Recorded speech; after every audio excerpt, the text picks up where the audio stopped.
Assalamualaikum warahmatullahi wabarakatuh. Innal hamdalillah nahmaduhu wa nasta'inuhu wa nastaghfiruh wa na'udzu billahi min shururi anfusina wa min sayyiati a'malina.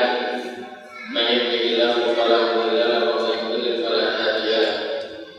Asyhadu an la ilaha illallah wahdahu la syarika lahu wa asyhadu anna nabiyyana qurrata a'yunina Muhammadin sallallahu alaihi wa sahbihi wa sallam tasliman katsira. Allah Ta'ala fil Qur'anil Karim, a'udzu billahi minasy syaithanir rajim.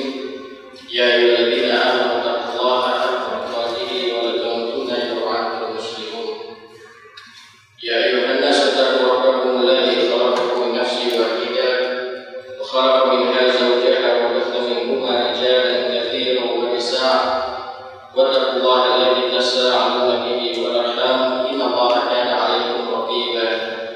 يا ايها الذين امنوا اتقوا الله وقولوا قولا سديدا يصلح لكم اعمالكم ويغفر لكم ذنوبكم ومن يطع الله ورسوله فقد فاز فوزا عظيما. اما بعد, ibu-ibu jamaah Masjid Ukhuwah Islamiyah yang insyaallah senantiasa diberkahi dan dijaga Allah Subhanahu wa taala. Bersyukur kita di sore hari ini Allah Subhanahu wa taala masih memberikan kemudahan pada diri kita semua tentunya, sehingga bisa memudahkan langkah kaki kita menuju ke Allah Subhanahu wa taala ini untuk bermajelis ilmu. Dan ibu-ibu semua masyarakat muslimin, bersyukur yang kita karena tanda bahwa kita dipilih oleh Allah Subhanahu wa taala. Jangan yang ada di sini itu tanda bahwa diperhatikan oleh Allah Subhanahu wa taala. Dan itu isyarat yang ada di kita Muhammad sallallahu alaihi wasallam, "May yuridillahu bihi khairan yufaqihu fid din."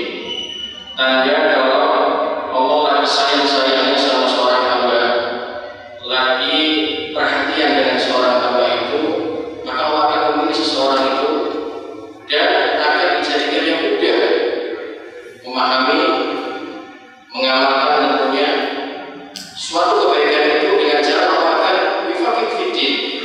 Allah akan menjadikan orang itu paham, pandai, serta mengamalkan tentang agama Islam ini. Maka hal yang pertama yang harus bisa kita syukuri. Selain itu, ibu sekalian, nikmat yang lain ini juga yang kita rasakan adalah nikmat iman, nikmat Islam. Ya seandainya kalau kita tidak punya diberikan kesempatan nikmat iman dan Islam, tentu saya panjenengan tidak bisa hadir di sini kan. Maka ini juga salah satu nikmat yang harus senantiasa kita syukuri. Nah, semua nikmat-nikmat ini punya kata kunci. Dua, dari kita mengikhlaskan diri beribadah kepada Allah Subhanahu wa taala. La ilaha illallah, yang maknanya kata pertama itu bukan beda Tuhan selain Allah, tapi makna la ilaha illallah adalah la ma'budu bihaqqin illallah. Tidak ada sesembahan yang berhak ibadah dengan benar dengan seluruh-murninya ibadah kecuali Allah Subhanahu wa taala. Kemudian yang kedua, tentu kita bahasa lisan itu terus bersolawat yang penuh dengan rasa cinta dan rindu kita kepada manusia yang terbaik di dunia. Kita sepakati ini. Karena kita tahu dengan manusia beliau, manusia ini kita ditunjukkan mana yang hak, mana yang batil. Dengan utusnya beliau ini juga kita dikeluarkan dari masa jahiliyah juhala. Jadi dari masa kebodohan dan kesyirikan pada saat itu, karena dengan utusnya beliau ini kita dikeluarkan, kita akan sesat ditunjukkan oleh beliau dalam jalan yang lurus. Dan juga dengan utusnya beliau kita bisa merasakan manisnya iman, manisnya Islam ini. Tentu kalau kita merasa sebagai umat yang sangat pantas secara lisan kita senantiasa membasahi dengan bersolawat yaitu kepada baginda Nabi Muhammad sallallahu alaihi wasallam. Mudah-mudahan ibu sekalian solawat ini menjadi sebab nantinya kita membaca solawat tentunya bimbingan dari Allah Subhanahu wa taala. Nanti pada hari kiamat kita diberikan syafaat dari Rasulullah sallallahu alaihi wasallam. Para jemaah sekalian yang dimuliakan Allah Subhanahu wa taala, sore hari ini saya akan menyampaikan satu tema. Tema ini tentu saya menyesuaikan ya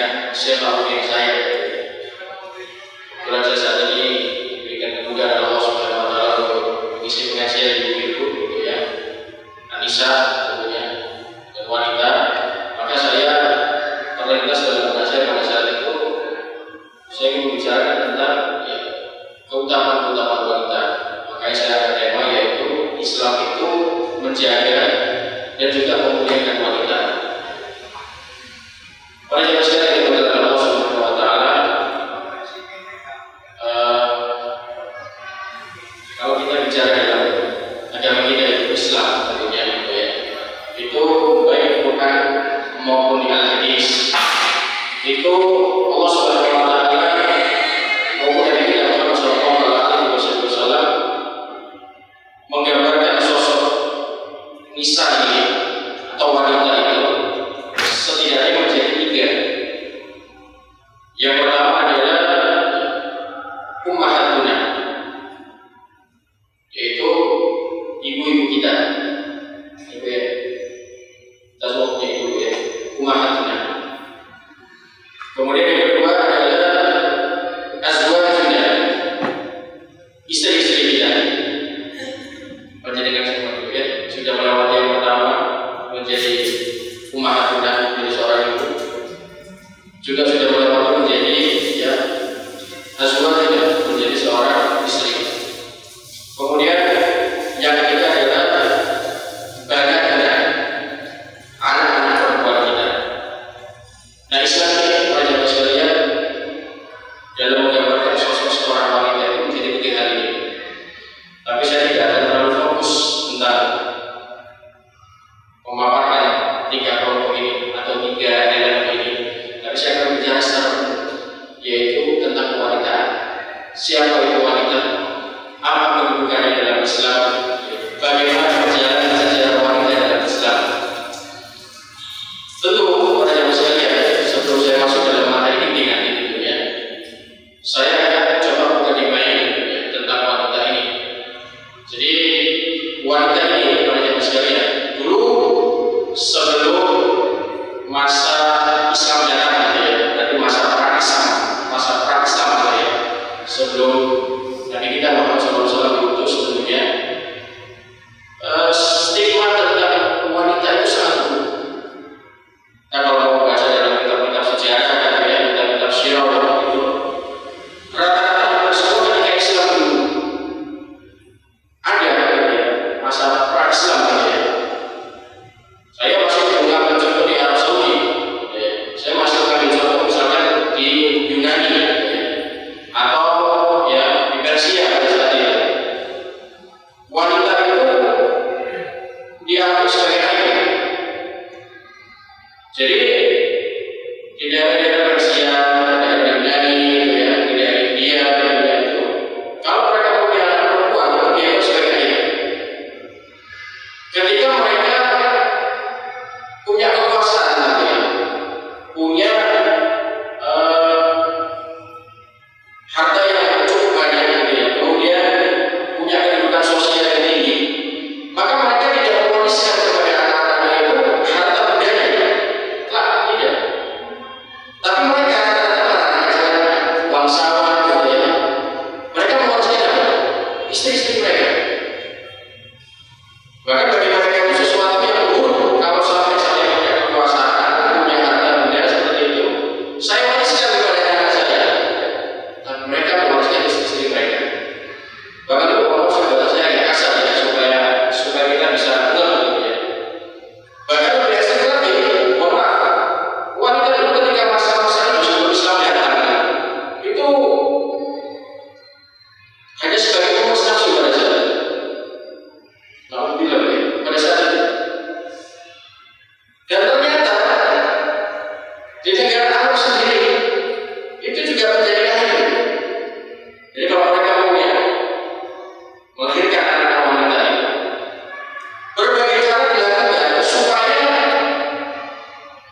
informasi ini tidak tersebar ke tengah-tengah masyarakat.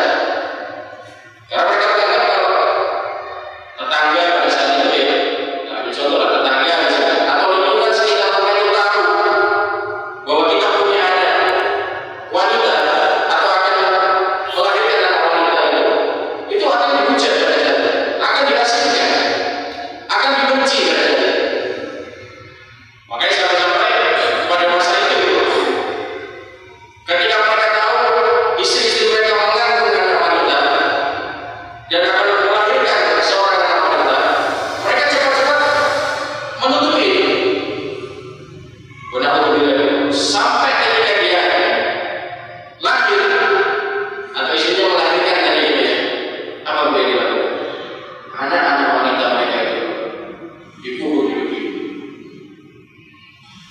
bukan sekedar konsep, ini ayatnya. Ini dalam surat An-Nahl, surat yang ke-16 ayat yang ke-58. Allah Subhanahu wa taala berfirman, "A'udzubillahi minasyaitonir rajim. Wa idza busyira ahaduhum bil huda qala wajhuhu muswaddan wa huwa kadhib yatawara min al-qawmi min su'i ma busyira bihi ayusibuhu ala kulli abdin suhu fil qurati bil qurabi ala sa'ama yahkumun." Dan apabila seseorang dari mereka diberikan kabar dengan kelahiran anak perempuan mereka, maka hitamlah wajah mereka pada mukanya, tidak ada nurnya sama sekali, tidak ada cahayanya sama sekali. Dia akan sangat begitu marah. Ia menyembunyikan dari dirinya itu terhadap orang-orang banyak atau dalam hidup mereka disebabkan buruknya berita kalau sampai terdengar bahwa fulan ini melahirkan anak perempuan.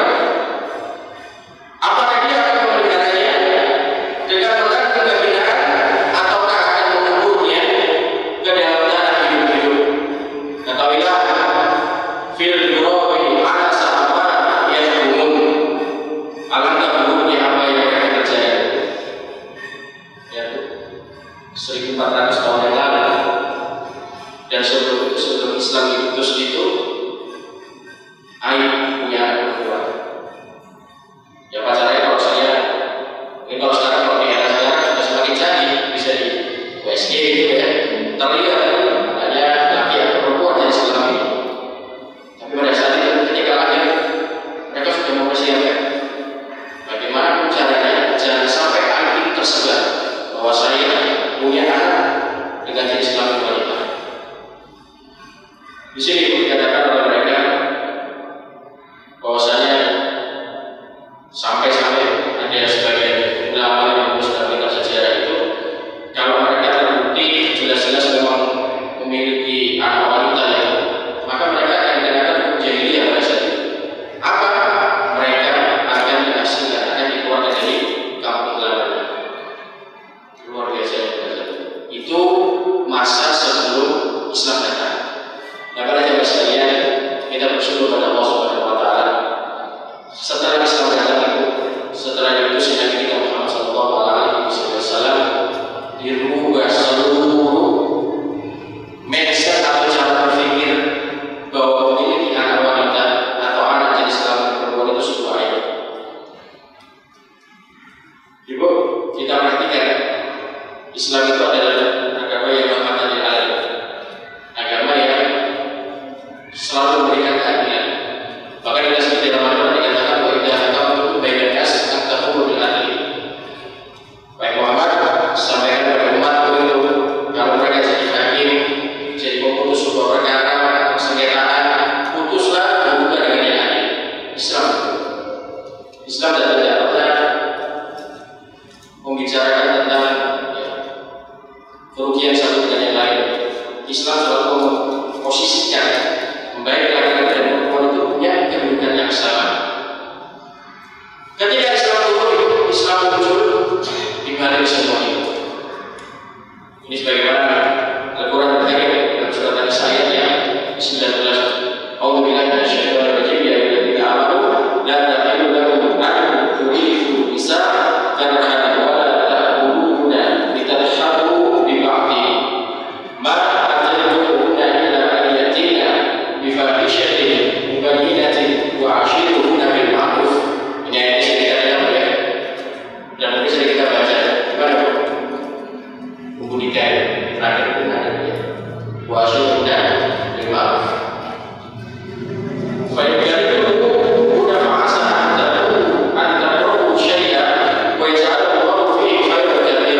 Suami itu punya kendali tinggi di atas majikan semua. Dilarang dalam mempergauли seorang ibu atau seorang istri itu ya, seorang wanita dengan cara yang tidak baik. Wa asyiru benar, pergauli mereka dengan cara yang baik. Sekalipun istrinya itu bahkan disangka, tapi seorang ibu tidak seperti itu semua. Sekalipun menjadikan membakar Islam pun tidak mengatur bagaimana mekanisme khusus dalam Islam. Khusus itu kalau dalam istilah fikih kita itu adalah ketika pembangkangan istri terhadap suami. Itu ada caranya. Nanti bisa dicek dalam surat An-Nisa 34 dan 35. Apa yang pertama adalah dinasehati. Islam tidak menganjurkan ujuk-ujuk akan dipukul seperti pukul sudah, atau mungkin ya kancing dalam kamar mandi gitu. Tidak. Tapi yang pertama adalah nasihat. Ad-dinu nasihat. Agama kita ini nasihat. Nasihati yang pertama. Yang kedua adalah kalau memang dia tidak bisa dinasihati, pisahkan dari ranjang. Pisahkan dari ranjang. Kalau juga tetap tidak bisa, baru boleh dipukul. Tapi ingat, mukul pun nggak sembarang memukul di sini. Ada kata doroba di situ. Pukullah dengan cara yang tidak berbekas. Ini para ulama menafsirkan ada dua, Bu ya. Pukulan secara pembicaraan supaya dia mendapatkan hidayah, ataupun mukul secara fisik. Tapi ada bagian-bagian tertentu yang boleh dipukul, tidak sembarangan. Kemudian yang keempat, kalau memang juga tetap tidak bisa, sudah dipukul juga tidak bisa gitu, Bu ya. Maka kita diminta untuk mendatangkan juru damai. Coba, Bu. Hak wanita masih dijaga oleh Islam. Juru damai dari mana? Dari masing-masing ya kedua pihak keluarga, baik dari keluarga suami maupun keluarga wanita. Hadirkan. Kalau terakhir juga tidak bisa, baru jalan yang terakhir adalah perceraian. Itulah Islam, menjaga dan memuliakan wanita. Kemudian dilanjutkan di sini, Bu. Juga Nabi kita Muhammad sallallahu alaihi wasallam, ini bukti, Bu. Kita membantah sebagian orang-orang yang mengatakan Nabi Muhammad itu adalah pecandu, mohon maaf ya, bahasa saya agak kasar, pecandu seks misalkan gitu, Bu ya. Pecandu poligami gitu, Bu ya. Atau mungkin senang memanfaatkan wanita. Lah, apa buktinya, Bu? Nabi kita sudah menyampaikan 1400 tahun yang lalu. Istausu binisa'i khairah. Aku wasiatkan kepada kalian untuk senantiasa berbuat baik kepada wanita. Mana bukti Nabi kita Muhammad SAW sebagai orang yang jahat terhadap wanita? Beliau menggambarkan, memberikan contoh, benar-benar menjadi uswah, menjadi seorang suri tauladan, bahwa Nabi bukan hanya sekedar berbicara, tapi Nabi juga mengimplementasikan dalam kehidupan sehari-harinya. Nabi, Bu, di antara seluruh penduduk yang ada di muka bumi ini, ditanya siapa yang paling adil, maka kita harus sepakati beliau adalah satu-satunya manusia yang paling adil dalam memberikan contoh dan implementasi dalam agama ini, Bu. Juga dikatakan, Ibu, ini hadisnya sahih juga tentunya. Kata Nabi SAW, khairukum li ahli wa ana khairukum li ahli. Kita ini, Bu, nanti disampaikan, Bu ya, sama bapak-bapak yang di rumah, sama suami-suaminya, Bu ya. Dikatakan punya iman, dikatakan diri kita itu baik. Tolak ukurnya dari Nabi itu, Bu, bukan murah dalam memberikan uang belanja, bukan juga murah dalam memberikan uang untuk shopping, tapi khairukum li ahli. Sebaik-baik suami itu, Ibu, adalah yang paling baik terhadap istrinya. Ini Nabi sampaikan. Nabi contohkan itu. Nabi adil terhadap istri-istri beliau. Nabi kalau marah sama istri-istri Nabi itu, Nabi tidak pernah memukul. Nabi tidak cocok dengan makanan yang dibuatkan oleh Aisyah misalkan, Nabi juga tidak menghujat, Nabi diam. Karena Nabi juga menjalankan mangkana yu'minu, siapa yang beriman pada Allah dan hari akhir, falyakul khairan, berucap, berbicara yang baik. Kalau nggak cocok, nggak senang, kemudian kita juga nggak bisa berbicara yang baik, auliyasmut, diam. Dan itu Nabi contohkan Ibu. Nabi tidak membentak Aisyah, Nabi juga tidak mencela, Nabi juga tidak memulangkan pulang kamu ke rumahnya Umar bin Khattab atau pulang kamu ke rumahnya Abu Bakar As-Siddiq. Nabi diam, Nabi pergi. Tapi ketika Nabi sudah pergi, ternyata istri-istri Nabi paham. Aisyah paham, oh berarti Nabi sedang tidak cocok, atau mungkin Nabi sedang tidak ada hajat dengan saya. Maka itulah cara yang elegan. Jadi kalau sekarang Bu, kita jumpai ada laki-laki yang kurang ajar terhadap wanita, itu berarti ada yang salah dengan agamanya, dengan Islamnya. Nabi mengisyaratkan itu. Kemudian kita lanjutkan Ibu. Wanita itu Bu, dalam Islam itu adalah karunia, bukan musibah. Wanita itu Bu, adalah karunia. Ibu, saya harus mengakui, saya bisa ada di dunia ini, saya juga bisa duduk di mimbar yang mulia ini, itu karena wanita Bu. Karena ibu saya. Makanya saya bilang, kenapa dalam agama ini ketika Allah membicarakan tentang nisa, tentang wanita itu, yang nomor satu adalah ummahatuna, ibu kita, orang tua perempuan kita. Nabi tidak menyebutkan istri dulu, atau Allah juga tidak menyebutkan istri dulu. Bahkan dalam ayat-ayat yang Allah sebutkan tentang birrul walidain, tentang orang tua, itu selalu mengutamakan kata ibu. Wa qadara rabbuka alla ta'budu illa wa bil walidaini ihsana, dan kalian hendaknya menyembah hanya kepada Allah, dan hendaknya kalian berbakti kepada ibu bapak kalian.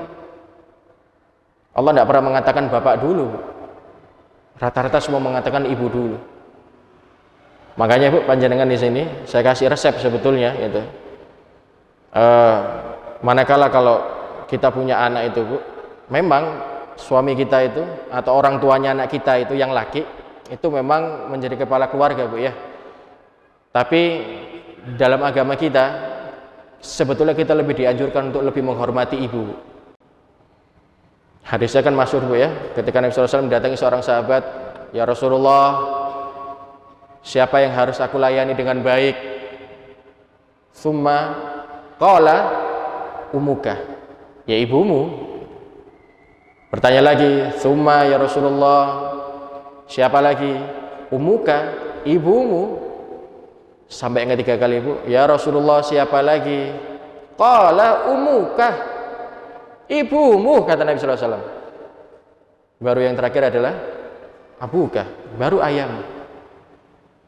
Dari sini Bu, kita mengambil pelajaran sebetulnya. Dalam hal-hal yang dalam pergaulan yang baik, dalam pelayanan yang baik, dulukan ibu. Contoh realitas sehari-hari Bu ya, realitas sehari-hari ini. Kalau kita punya anak terus kemudian mau keluar rumah gitu Bu ya, mau izin keluar itu, biasakan Bu. Tuh, izin dulu ibumu itu. Izin dulu mamamu itu. Sampai kalau perlu Bu ya, mamamu oke, mamamu setuju, ibumu setuju, saya juga oke gitu, sebagai ayah. Ya, tapi kalau sudah seperti ini memang harus ada kerjasama yang baik, harus ada komunikasi yang baik, karena ini sangat pengaruh sekali. Ini salah satu tanda berhasilnya kita mendidik anak itu adalah manakala anak kita Bu dalam hal pelayanan, dalam hal pergaulan yang baik itu kita senantiasa anak kita mendahulukan ibu kita. Nah, mengapa Bu? Kita kembali lagi tadi dikatakan bahwa wanita itu adalah karunia. Wanita itu bukan musibah atau aib itu ya. Karena Allah Subhanahu wa taala menciptakan wanita itu Bu, ya dari mana Bu?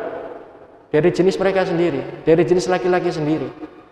Allah mengatakan dalam Al-Qur'anul Karim, a'udzubillahi minasyaitonirrajim, wa min ayatihi an khalaqalakum min anfusikum azwaja litaskunu ilaiha wa ja'ala bainakum mawaddah wa rahmah inna fi dzalika laayati liqaumin yatafakkarun. Ini juga sering kita dengar ya. Di mana Bu ayat ini sering kita dengar? Dalam pernikahan, dalam akad nikah itu kan biasanya ada baca Quran Bu ya, dalam surat Ar-Rum itu. Dan di antara tanda-tanda kebesaran Allah, bayangkan Bu, ini yang bisa menciptakan, bisa membuat hanya Allah Subhanahu wa taala. Di antara tanda-tanda kekuasaannya itu Allah Subhanahu wa taala menciptakan untuk saya Bu dan kaum saya laki-laki itu Allah menciptakan istri-istri itu, Bu, itu dari jenis saya sendiri. Agar apa? Supaya kita cenderung dan merasakan ketentraman. Jadi kalau kita sebagai kaum laki-laki, Bu, dengan adanya wanita dianggap aib, dianggap sebagai suatu keburukan dan cobaan gitu ya, berarti ada yang salah dalam kejiwaan kita ya. Berarti ada yang salah dari diri kita ini, laki-laki, Bu ya, tentang keimanan dan Islam kita ini. Padahal tabiatnya Allah ciptakan wanita itu, seorang wanita itu dari jenis kita sendiri, dari jenis laki-laki ini, Bu. Supaya kita mampu merasakan ketenangan, ketentraman. Dan diantaranya, Bu, dijadikannya juga rasa kasih sayang. Jadi kalau ada seorang wanita yang suka dipukuli oleh laki-laki atau dikasari oleh suaminya gitu, Bu ya, berarti ada yang nggak beres ini, Bu. Allah menciptakan agama Islam ini penuh dengan kasih sayang. Muhammadur Rasulullah. Muhammad itu benar-benar hamba juga utusan Allah. Walladzina ma'ahu asyidda 'alal kufari ruhama bainahum. Orang yang bersama Muhammad termasuk kita ini umatnya itu tegas, keras sama orang-orang kafir, Bu. Orang-orang di luar kita. Tapi sesama umat manusia, khususnya umat Islam, ubainahu, berkasih sayang. Jadi kalau ada orang kasar, apalagi suami dengan istrinya kasar gitu ya, suka mukul gitu ya, itu berarti ada yang bermasalah dengan keimanan dengan Islamnya. Ibu, seorang laki-laki tidak ditabiatkan lawannya dengan wanita, apalagi suka mukul gitu.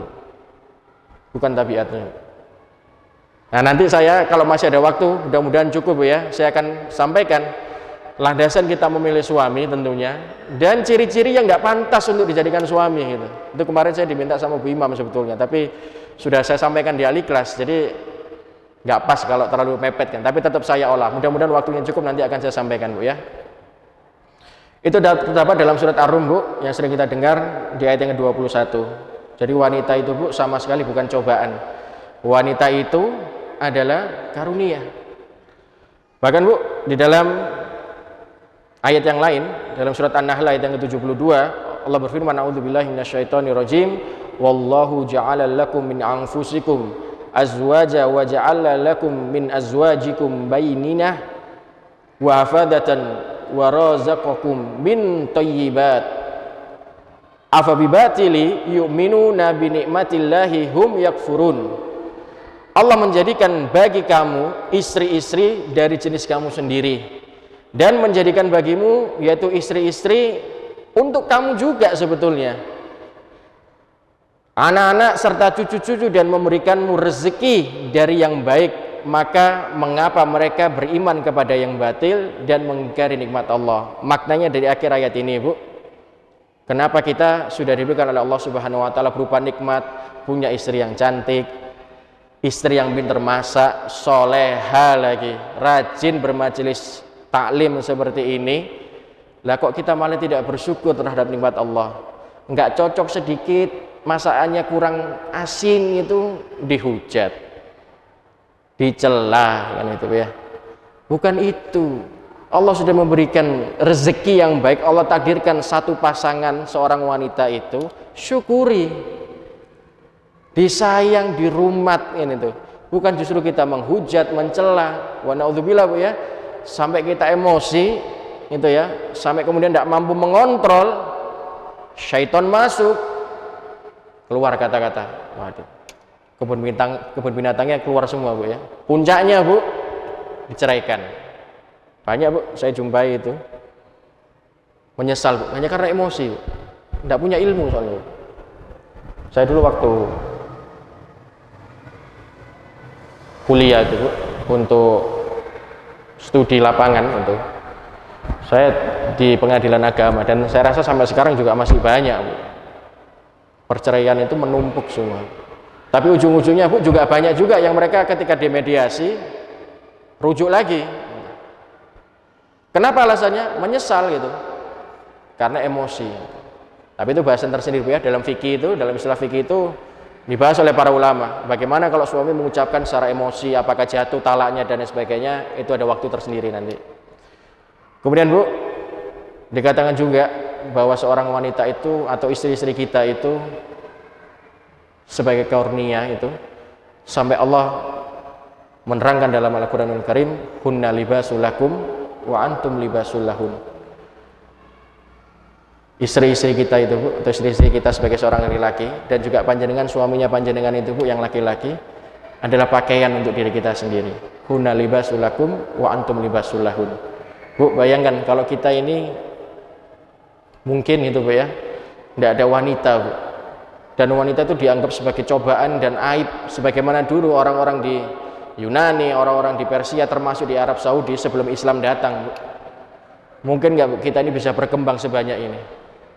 Ya mohon maaf Bu ya, saya pribadi sangat menghargai seorang wanita, sampai bahasa kasar saya itu Bu ya, laki-laki itu apa yang dimodalinya Bu?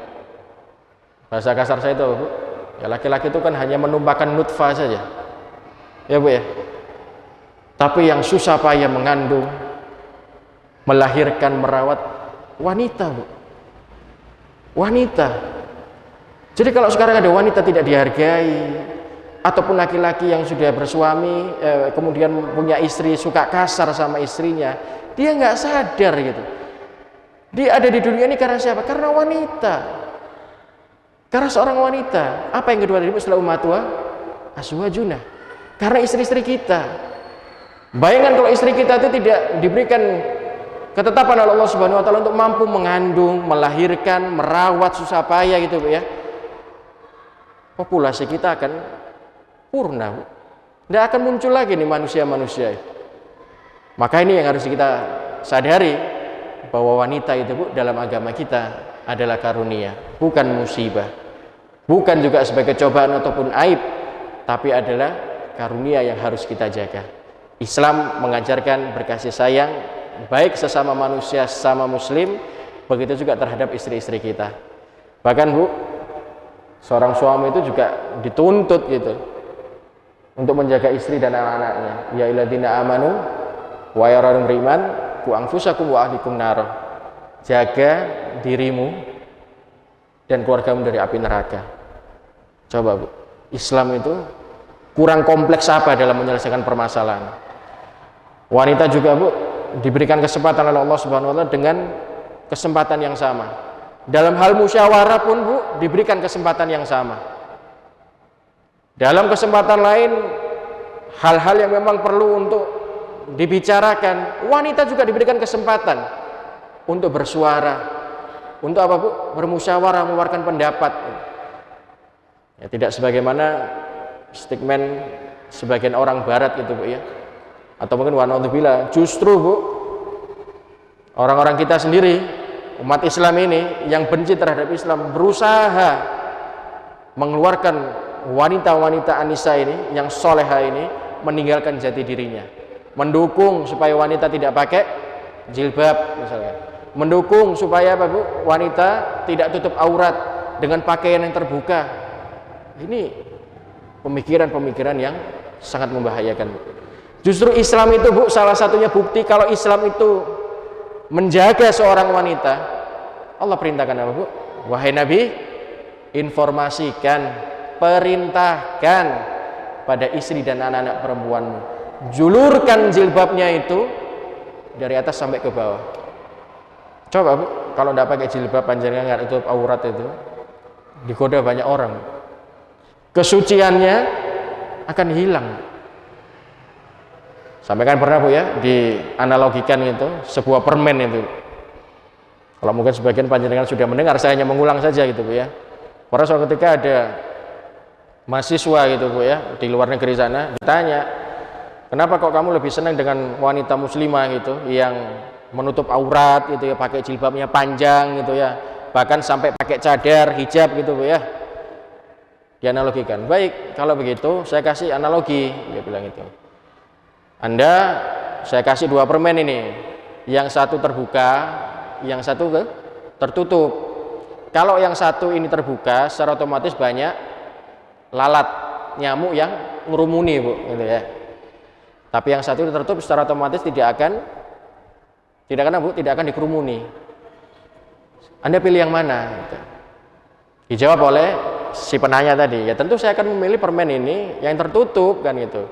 Belum disentuh orang lain kan itu ya. Belum disentuh oleh lalat-lalat yang lain lah ini tuh.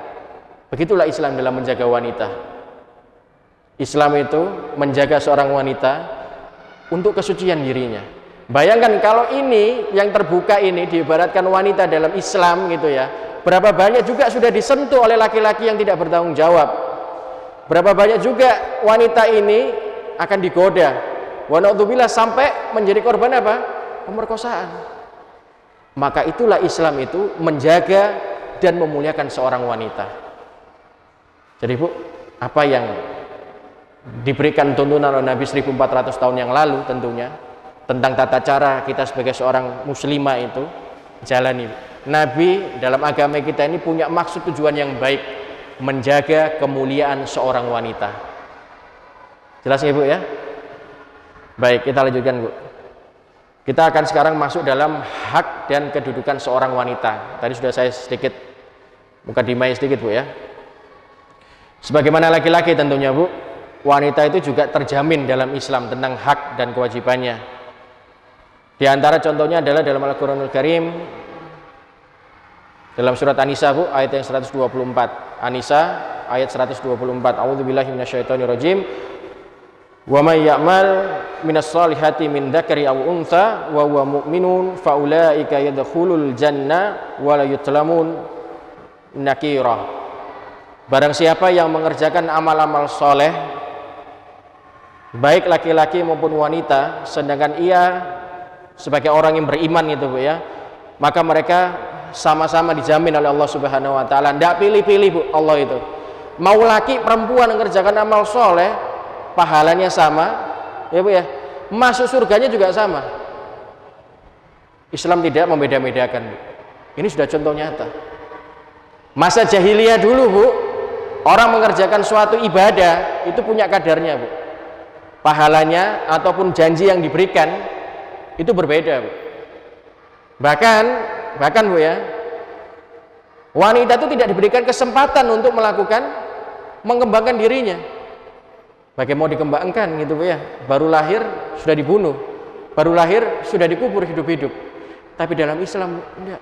Islam memberikan hak dan kedudukan yang sama, baik laki-laki maupun perempuan, manakala mereka mengerjakan amal soleh. Yang penting syaratnya satu, sama-sama dia beriman kepada Allah Subhanahu wa taala. Bu, pernah Bu kita jumpai dalam agama kita ini, baik Al-Qur'an maupun hadis, yang mengatakan pahala Bu berpuasa Ramadan itu berbeda laki-laki dan perempuan. Salat pun Bu pernah kita jumpai pahalanya berbeda. Walaupun ada bab tersendiri Bu ya tentang salat berjamaah itu. Tapi Nabi perintahkan afdhalus salat nisa fi baiti. Sebaik-baik sholatnya wanita itu ada di rumahnya. Berarti ini kedudukan yang sama tersendiri Bu. Nabi tidak pernah Bu mengisyaratkan dalam hadis-hadis beliau bahwa wanita, baik laki-laki dan perempuan yang melakukan amal soleh itu pahalanya berbeda. Bahkan Allah sendiri menjamin dalam Al-Quran, kalau dia beriman laki maupun perempuan beramal soleh min dzakari aw untha, masuk ke dalam surganya Allah Subhanahu wa taala. Jadi tidak ada pilih-pilih Bu dalam Islam itu. Ini yang harus kita pahami Bu ya. Dalam agama kita sendiri ternyata benar bahwa Islam itu selain tadi menjaga baik kehormatannya, baik jiwanya, baik pribadinya Bu, semua dijaga oleh Islam. Islam juga memuliakan Bu. Selain tadi menjaga, memuliakan, juga memberikan hak dan kedudukan yang sama.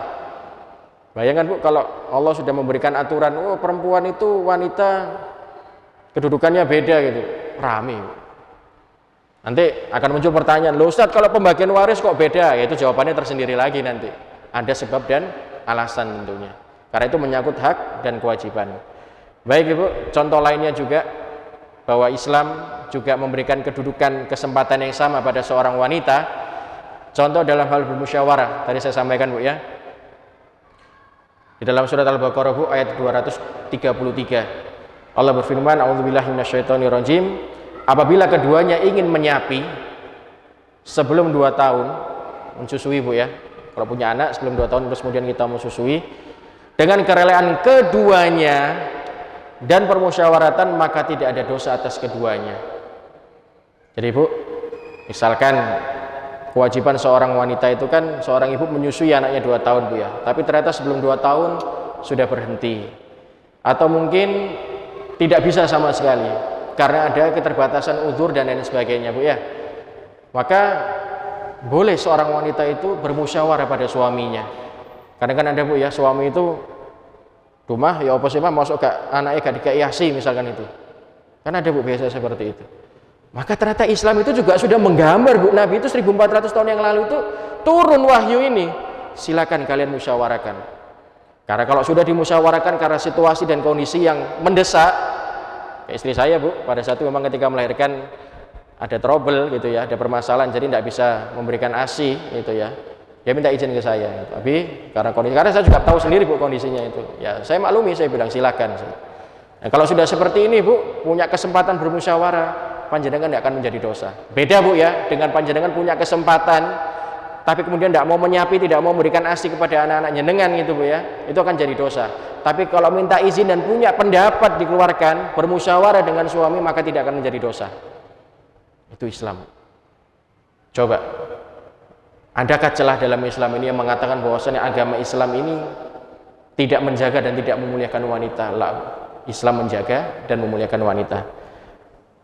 Baik Bu, yang terakhir, karena waktunya kurang 10 menit, kalau jam 5 pas itu ya, nanti saya masih mau bahas yang lain gitu. Yang terakhir Bu, dalam Islam kita dianjurkan sebagai seorang wanita itu adalah memilih dan menyiapkan penerus dalam generasi kita. Apa maksudnya Ustadz? Mungkin kalau panjenengan sudah melewati Bu ya, karena sudah menikah semua ya, insya Allah ya. Tapi ini ilmu Bu, nanti bisa ditularkan kepada anak-anaknya, bisa juga ditularkan mungkin kalau punya kerabat, tetangga Bu ya. Apa sih barometer kita dalam memilih suami itu Bu? Semua yang saya sampaikan tadi itu, Islam memuliakan dan menjaga seorang wanita akan terjalan Bu. Semua itu akan dipenuhi Bu, selama kalau kita tidak salah memilih seorang suami. Bayangkan Bu, kalau kita salah pilih seorang suami, Islam ini sudah menjaga, memberikan hak-haknya. Tentu mungkin pernikahan akan jalan Bu, tapi tidak akan menggapai sakinah mawaddah warahmah. Dari awal pernikahan pasti tentu ada keributan, akan ada persengketaan tentunya. Maka apa barometernya? Karena kita tadi Islam Bu, selain wanita sudah dijaga, diberikan kemuliaan oleh agama Islam ini, maka Islam juga menuntut kita Bu, sebagai seorang wanita ini, panjenengan itu untuk meneruskan tentang keturunan-keturunan itu. Nah, sebelum jauh sampai keturunan itu Bu, saya selipkan di sini. Barometernya adalah yang pertama jelas adalah agama Bu. Keturunan panjenengan itu Bu akan menjadi baik, keturunannya akan berlangsung secara baik itu Bu ya. Yang soleh, soleha, tentu semua tergantung pada siapa, nutfah siapa yang akan terlemparkan nanti itu. Kalau salah dalam milih suami Bu, salah juga dalam rumah tangga itu, berantakan rumah tangga itu. Maka dianjurkan oleh para ulama tentunya, dan ini juga Nabi sampaikan, yang pertama barometer kita dalam memilih seorang suami adalah agama Bu.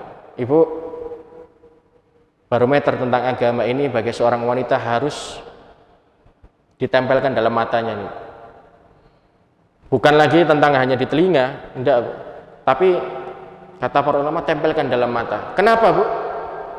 Karena perihal agama ini bukan sesuatu yang remeh. Kalau kita menjadikan agama sebagai barometer dalam kita memilih pasangan, dan itu akan mempengaruhi keturunan ataupun rumah tangga kita ke depan Bu, akan baik rumah tangga itu. Agama Bu. Sampai juga tidak boleh dibandingkan misalkan seorang yang status sosialnya bagus, mobilnya mewah, rumahnya mewah gitu, dengan seseorang yang memang ahli agama walaupun dia hanya cuma hafal 1 ayat. Ya pilih yang paham 1 ayat. Pilih yang hafal 1 ayat daripada hafal 1 album musik. Pilih yang hafal 1 ayat. Karena kalau orang menjadikan barometernya agama, kehidupannya akan baik. Atau tidak taat pada agama. Bu, kalau kita tidak taat sama kita dalam agama ini menjadi kacau. Bayangkan, karena tidak ada permasalahan. Kalau ada permasalahan, tidak menjadikan agama sebagai sumber utama. Ini bahaya sekali. Bahaya sekali. Kemudian yang kedua adalah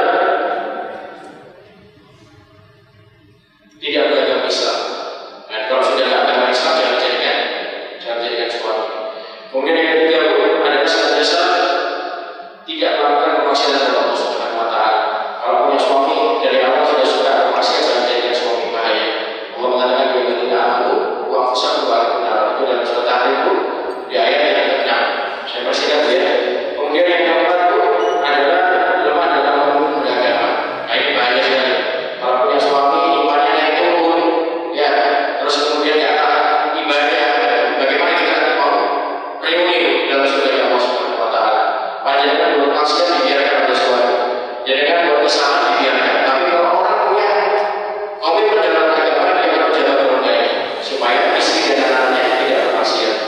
Itu yang kedua ya, tidak lemah dalam membangun agama. Yang kelima jangan juga pilih suami yang tidak taat dan patuh pada orang tuanya. Dan saya sampaikan, Anissa tentang perempuan itu, kalau masalahnya sulit, kenapa? Karena orang yang taat pada orang tuanya, suami kita itu taat sama orang tuanya, jalan itu sudah instan. Bahasa kita kayak jalan tol, instan juga. Tapi kalau nggak taat, akan jadi masalah di kemudian rumah tangganya akan kacau. Kemudian yang keenam, tidak mandiri dalam ekonomi, itu juga bahaya. Apa-apa orang tuanya ya, apa-apa mengandalkan warisan orang tuanya, tidak mau bekerja. Nah, ini penyakit. Ini benar. Jangan juga dijadikan suami semacam ini. Kemudian yang ketujuh adalah tidak punya jiwa pemimpin. Nah, ini bahaya sekali. Arijalu wa ala Islam. Laki-laki itu pemimpin untuk wanita. Kalau punya permasalahan apa-apa, wis kamu aja, wis mana kamu aja, wah ini bahaya. Ingat, laki-laki itu adalah pemimpin bagi keluarganya, dan setiap pemimpin akan ditanya tentang apa yang dipimpin. Ini bahaya sekali. Kalau kamu punya jiwa pemimpin, panjenengan masih dibiarkan, tidak sholat dibiarkan, wah ini bahaya. Pada sedangkan panjenengan itu seorang wanita, surganya itu kalau sudah punya gimana? Suami. Ya kalau suami panjenengan tidak punya jiwa pemimpin, tidak bisa mengayomi, masih dibiarkan. Nah, ini bahaya sekali. Bukan hanya orang tua, ya kalau wanita itu setelah suami mengatakan saya terima, selesai orang tua. Tanggung jawab ada di suaminya. Yang kedelapan adalah tidak berkata yang baik. Tadi termasuk ya, kalau suaminya sudah menghina dan menjadi bahaya sekali, jangan jadikan suami. Suami itu mengayomi, melindungi. Kita diperintahkan Allah Subhanahu wa taala yang berkata amanu taqwa wa qulu qawlan sadida. Berbicaralah, berucaplah dengan perkataan yang baik, perkataan yang benar. Yang kesembilan jangan juga menjadikan seorang suami yang tidak memperlakukan istri dengan cara yang apa? Kasar. Karena Allah mengatakan wasyiruna bil ma'ruf, bergaul istri dengan cara yang baik. Yang terakhir yang kedua adalah jangan juga menjadikan suami yang tidak suka bersikap adil.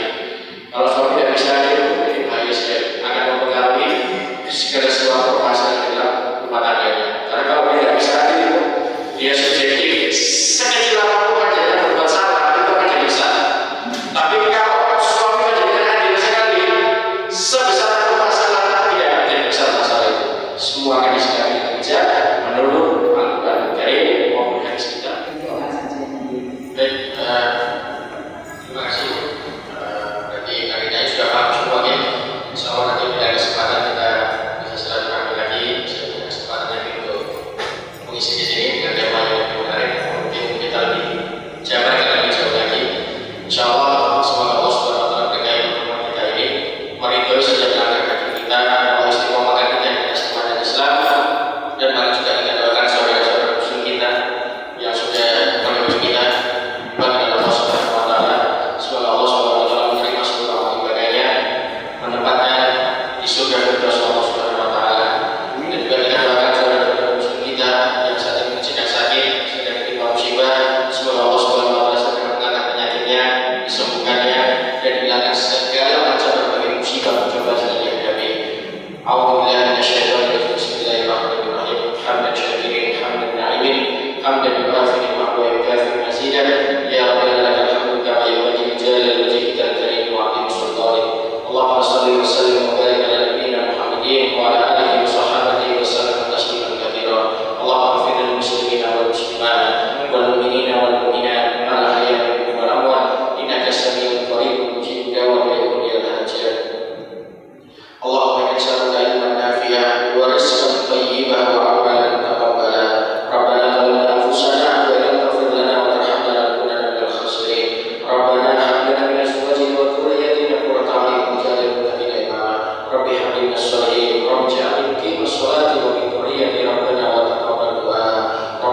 والوالدين والوالدين والمؤمنين يوم يقوم الحساب اللهم